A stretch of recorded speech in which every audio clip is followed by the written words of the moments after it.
Hi guys! Kumusta na kayong lahat? Welcome back to my YouTube channel. I'm Irish at laging mag-iiwan sa inyo ng kasabihang maiksi lamang ang buhay, kaya piliin ang magiging masaya, maging positibo upang ang ating buhay ay laging makulay. Pag-uusapan naman natin ngayon ang isa sa halamang gamot na makikita sa buong mundo, ang tuba-tuba. Kilala ang tuba-tuba dahil noon pa man ay ginagamit na itong panlunas sa iba't ibang uri ng karamdaman. Madalas din itong ginagamot sa pamamaga ng alinmang parte ng katawan. May mga nagbubuntis din na ginagamit ito pantapal para maiiwasan ang pagkakaroon ng kabag.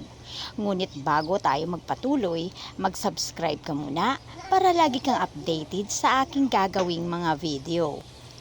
Ang mga dahon ng tuba-tuba ay napaka-popular dahil sa benepisyo sa kalusugan na ibinibigay nito.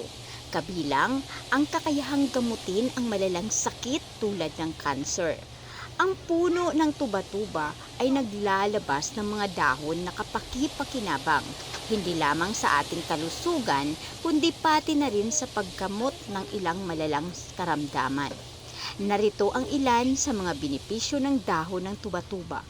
Una, ibinababa ang antas ng kolesterol. Pangalawa, lunas sa uric acid. Pangatlo, ginagamot ang diabetes. Pang-apat, lunas sa cancer. Pang-lima, nakapagpapababa ng labis na antas ng dugo. Pang-anim, gamot sa asthma at kahirapan sa paghinga. Pang-pito, ginagamot ang ulcer. Pang-walo, ginagamot ang acne.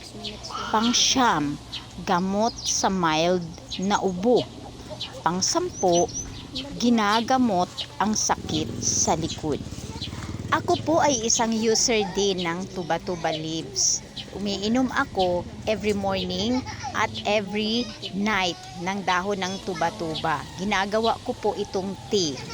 Kung gusto mo rin masubukan kung gaano talaga ka-epektibo ang dahon ng tuba-tuba, ay pwede mo nang gawin ito ngayon. Try mo na din.